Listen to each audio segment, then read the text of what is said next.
Debate Bola 4 Linhas começa seu primeiro bloco sobre o clássico da rodada do Campeonato Estadual no Rio de Janeiro. Vasco e Botafogo se enfrentaram no Engenhão e houve vitória vascaína por 2-0. Gols do estreante Diego Souza e de Éder Luiz. Os dois gols marcados no segundo tempo. Diniz, onde o Vasco se acertou na partida? Olha, por incrível que pareça, o esquema tático do Vasco tá dando certo, né? Por incrível que pareça, com a entrada do Diego Souza, né, no time e, enfim, o Diego Souza junto com o Éder Luiz no ataque, que era uma coisa que eu não achava que fosse dar certo, mas deu certo. E além disso, a zaga do Vasco realmente foi muito bem ao anular as jogadas aéreas do Botafogo, que aliás não estão dando certo esse ano. Isso é preocupante, porque o ataque do Botafogo é baseado somente nisso. Você achou a zaga do Vasco tão segura assim? Eu não achei. Nas jogadas aéreas, sim. Mas nas jogadas pelo chão, não. Então eu achei um pouco de temeridade, assim. Essa zaga tá ainda batendo um pouco de cabeça. Mas isso é normal também. Esse período é um período de adaptação do Anderson Martins. Daqui a pouco ele se adapta e aí, de repente, vai começar a jogar bem ou não também. É verdade. E, além de tudo, o Botafogo realmente mais uma partida muito ruim, né? Até porque o time não é de boa qualidade, como eu havia falado, né? Eu tinha falado que era de boa qualidade, mas não é. Né? O Joel Santana então tá tirando leite de pedra. Tentando, né? Mas só que tem que tirar leite de pedra, não é fácil, né? E às vezes não dá, né? E nesse caso aí não dá, é muito difícil. E o Joel Santana deu uma de professor Pardal, né, no final do jogo. Depois do Vasco fazer 1-0. Você concorda, Pedro? Você acha que o Joel tá tirando leite de pedra mesmo, que ele não tem culpa? Eu discordo completamente, discordo-se. Não que o elenco do Botafogo seja muito forte, mas falar que o Joel tá tirando leite de pedra é brincadeira. O Joel, além de não estar contando com um elenco que dê muitas peças para ele estar trabalhando, ele ainda tá escalando esse time errado, né? Escala errado e substitui errado agora. Antes... Mas pois é isso que eu falei, ele tá dando uma de professor Pardal também, né? Qual o erro do Joel que você achou, Pedro? O erro do Joel? Olha, uma coisa que é engraçada, de certo ponto, né? O Joel, quando resolveu jogar com 2 meias, a direção do Botafogo vendeu o Renato Cajá, né? Que vinha sendo um dos melhores meios do Campeonato Carioca. Pois é. Sobrou quem? Sobrou o Everton, sozinho, que não é armador. É um cara, é um conduzidor de bola, chega bem pra encostar, mas já é um cara pra armar time. E não é um craque, é um bom jogador. É um bom jogador, sim.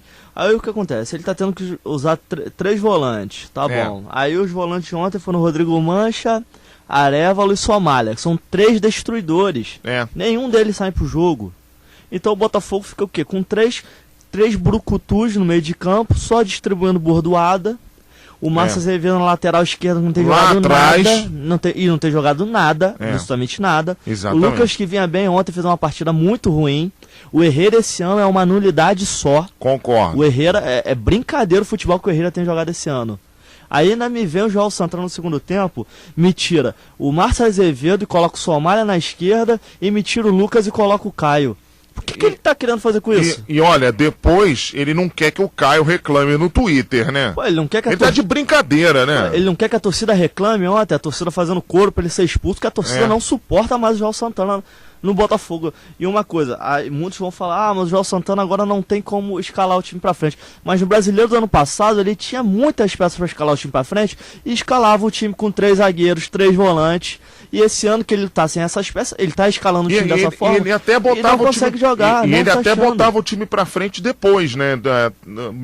Quando mexia, botava o time pra frente depois. E por isso que o Botafogo teve o quê? 18 empates no Campeonato Brasileiro. O time que mais empatou. Era um time medroso. Não foi pra Libertadores porque era um time medroso. Mas nisso você tem razão. Haja polêmica aqui nesse início de giro do Vasco, do clássico entre Vasco e Botafogo. Bruno Ávila, vou botar você no papo também, mas perguntando outra coisa. O que achou da estreia de Diego Souza?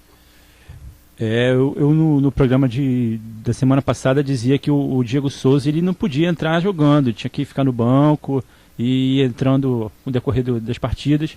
O Ricardo Gomes ele botou o Diego Souza de frente, já de cara. O cara foi bem, jogou muito bem para estreante, para quem não tinha jogado na temporada, muito bem. Gostei da estreia dele. E ficou muito tempo, inclusive, em campo. É verdade, ele aguentou bem, me surpreendeu totalmente. Agora vou lançar uma polêmica para você, vou botar a bomba agora na tua mão. A equipe do Vasco ela é praticamente a mesma da Taça Guanabara. Saiu o Carlos Alberto, o Marcel foi embora, foi para a Coreia, e ontem o lateral Fagner não estava jogando. O Fagner estava suspenso, foi improvisado o meia Alan na lateral direita. Você acha que é só mesmo é a mesma equipe, mas você acha que aconteceu alguma coisa, era corpo mole com relação ao PC Guzmão, ou era problema de motivação mesmo? Eu acho que nenhum nem outro. Eu acho que o time do Vasco ele estava muito carente de técnica. Então, se você for ver no time do Vasco hoje em dia, ele tem lá o Éder Luiz, ele tem o Felipe, ele tem o Felipe Baixo, que eu gosto, eu acho ele bem técnico. Sim, o muito. Bernardo, o Diego Souza, tem muito jogador técnico. Então, quer dizer, o nível do time dispara, vai lá para cima. Coisa que não estava acontecendo na época do PC Guzmão, que tinha o Felipe até estava no time, mas estava iniciando ainda a temporada, não estava... E estava com a forma bem abaixo, inclusive. Exatamente, o Éder Luiz estava sendo cobrado pelo Éder Luiz do ano passado, e também estava começando a temporada, então isso vai sendo cobrado para o jogador desde o início da temporada, e eles não estão naquele mesmo ritmo. Então, com a pressão, falta de ritmo, o time só tende a cair mesmo. Desandou, perdeu aquelas 4 partidas consecutivas no início da Taça Guanabara. Agora, você citou o Éder Luiz, Bruno, eu vou mandar uma para Fernando Diniz. Você que sempre criticou muito o Éder Luiz como homem de referência do ataque do Vasco. Você acha que ele rendeu ontem nessa posição? Olha, surpreendentemente, eu acho que sim. Ele fez um bom jogo. Acho. Porque se movimentou bastante, né? Realmente ele se movimentou, até fez um gol, né? Um gol até fez um gol muito bonito. Como homem de área, né? Ele no meio da zaga do Botafogo, numa cobrança de escanteio, ele conseguiu fazer uma puxeta. Uma puxeta, fez um gol muito bonito, com certeza. Botando a bola pro fundo da rede. Agora, eu acho que eu discordo um pouquinho do meu amigo Bruno, quando ele disse que o time do Vasco agora tem técnica, né? E antes não. Antes também tinha um pouco de técnica, sim. Agora, o problema é o seguinte, pra mim, é porque o Carlos Alberto faz mal a qualquer time, né? Porque, o Carlos Alberto agora foi pro Grêmio, e o Grêmio já dificilmente ganha, né? Ou algum jogo, né? Ele penou pra empatar com o time do Leão Del Anuco, né? Pois é, rapaz. Teve até comemoração no estilo Que Diaba, mas você acha então que o Grêmio tá comendo o pão que Diaba amassou com o Carlos Alberto? Pois é, rapaz. Eu acho que pode ser só por causa do Carlos Alberto, sim. Tomara que não, né, mas... E pra variar, falando do Carlos Alberto, o Carlos Alberto mais uma vez jogou pra torcida, né? Imitando o Que Diabá, né? O Carlos eu concordo muito com o Diniz, que é um crítico ferrenho do Carlos Alberto. Acho que o Carlos Alberto ele tem que jogar muito mais bola pra provar toda essa marra que ele tem, né? Porque se ele jogar 50% da marra que ele tem, ele seria o melhor jogador do mundo. Com certeza. A gente às vezes até comparou um pouco o Carlos Alberto com o Diego Souza pelo temperamento. Vocês acham que a gente agora tá certo, foi um jogo só, ele estreou motivado, ele fez um gol. Vocês acham que ele então não é tão parecido com o Carlos Alberto assim ou é só a primeira impressão? Não, é a primeira impressão. Daqui a pouco esse temperamento pode se manifestar. Você concorda, Pedro? Olha, eu não concordo muito agora com o Diniz, não. Eu até eu fui um ferrenho, né, aqui na mesa, discutindo bastante, sempre defendi a contratação do Diego Souza. Eu acho ele um bom jogador, ele fez temporadas excelentes, tanto no Palmeiras quanto no Grêmio.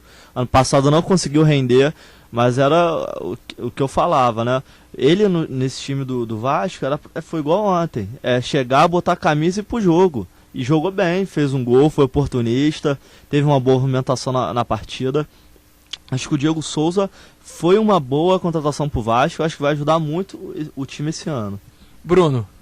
Bem, eu queria ressaltar aqui uma coisa, comparação, Diego Souza com o Carlos Alberto, Sim. ainda vai. O nível do Diego Souza é um pouco melhor do que o do Carlos Alberto, que também é um bom jogador. Agora, o que não pode foi, no passado, compararem o Carlos Alberto com o Pelé, só porque um carregava a bola igual o outro. Ah, meu Deus do céu. Aí criou-se a máscara do Carlos Alberto e aí ele só foi piorando. Ele acabou ficando superestimado. Ô Bruno, perguntando de novo pra você. A gente estava sempre falando, o Vasco estava fazendo goleada, estava conseguindo bons resultados, estava jogando melhor do que na Taça Guanabara. Só que as pessoas diziam, agora falta enfrentar um time de maior porte, um grande desafio. Você acha que essa vitória do Vasco sobre o Botafogo por 2-0 foi convincente? Convenceu. Claro que convenceu. Ele ganhou de um time que estava invicto, né? O time do Botafogo, ele... Invicto no Carioca. Claro. O time do Botafogo não é um time ruim, nossa, que time horroroso. É um time grande. É ruim, sim. Por quê? Por quê, Pedro? É ruim. O futebol que o Botafogo tem apresentado no Campeonato Carioca tomou pressão do Bangu o jogo inteiro, tomou pressão do Nova Iguaçu, goleiro do Nova Iguaçu de 1-0. Uma cena que eu vi, uma das mais grotescas que eu já vi de um clube grande. 48 do segundo tempo, o Joel e toda a comissão técnica pedindo pelo amor de Deus pro Joel acabar pra ganhar de 1-0 do Nova Iguaçu. Pelo amor de Deus, esse futebol que o Botafogo tá jogando é ridículo. Ridículo, ridículo. O Vasco ontem ganhou. Eu acho que essa vitória do Vasco, o importante pra mim foi a volta da confiança. De voltar a ganhar um clássico, de se impor, de ganhar bem. O Vasco ontem, eu acho que o primordial foi isso. Foi voltar a ter confiança e acreditar em si. Porque ganhar desse time do Botafogo não quer dizer nada. Diga aí, Bruno, você está querendo uma réplica? Ele falou no lance de voltar a ganhar clássico. O Botafogo, o Vasco não leva um clássico, já tinha quase um ano. Daqui a uma semana, no próximo fim de semana, faria um ano que o Vasco não leva um clássico. Isso, desde um jogo contra o Fluminense, uma vitória por 3-0 no Maracanã ainda. Isso aí.